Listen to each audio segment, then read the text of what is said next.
Time to welcome in our friend Brian Marshall of VNet. He's joining us today to talk about the annual duty of filing your taxes and how not to become a victim of those bad guys out there, the scam artists. Yes, tax day is approaching us, so many of you probably have already filed your taxes, but if you have not, or even if you have, the scammers are still out there trying to prey on you. So the IRS has just put out a brand new bulletin saying that there's been an uptick in people trying to approach you to pay your taxes in other ways, or tell you haven't paid your taxes, or try to convince you to pay your taxes differently. And we're here to say, that the IRS is never going to contact you to pay your taxes this way. Nobody's making a phone call. Right. They're not going to be aggressive. They're not going to do all the things that we're reading about that's going on right now. You're not going to get a text saying, I can help you get your money faster if you. None of that's going to happen. No, and it's tempting, right? Because maybe we do want our money faster, Right. or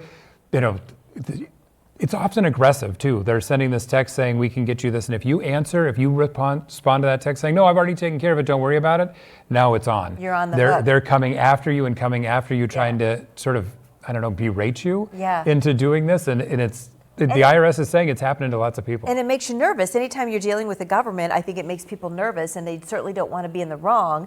And so I could see where people would fall victim to that. Yeah, anybody that thinks doing your taxes is easy, I think that would be a very short list of people, right? And then double that with the uncertainty, did I do everything the right way? Now I'm getting this, what seems like an official message saying, you've underpaid, if you don't pay this by this date, there's going to be a giant penalty. Yeah. Most of us can't afford a giant penalty, so now there's this sense of fear that has been brought into there.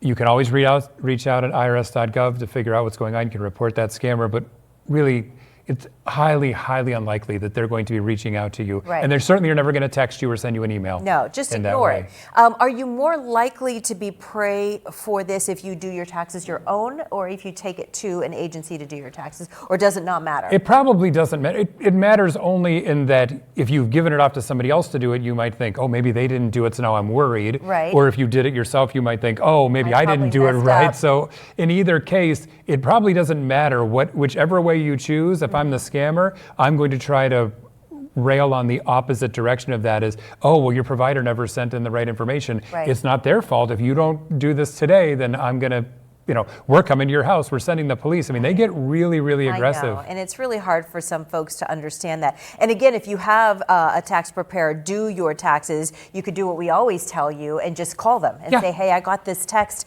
Did you get everything in like you're supposed to? Just to make you feel better about it. And they will certainly tell you, ignore that text message. Just like we always say, ignore it, delete it, report it. Right? You don't have to do anything with these. Do not engage the scam. Don't open it, don't text back, nothing. I always just scroll across and delete, and then it says, delete or report as junk. Mark as junk, mark as spam, whatever you call it, make sure it goes away. Yeah, great advice. And be careful during this tax season. Those scammers, they're sniffing out that cash that they could get their hands on. They always want it. Always want something. They're the worst. Thanks, Brian.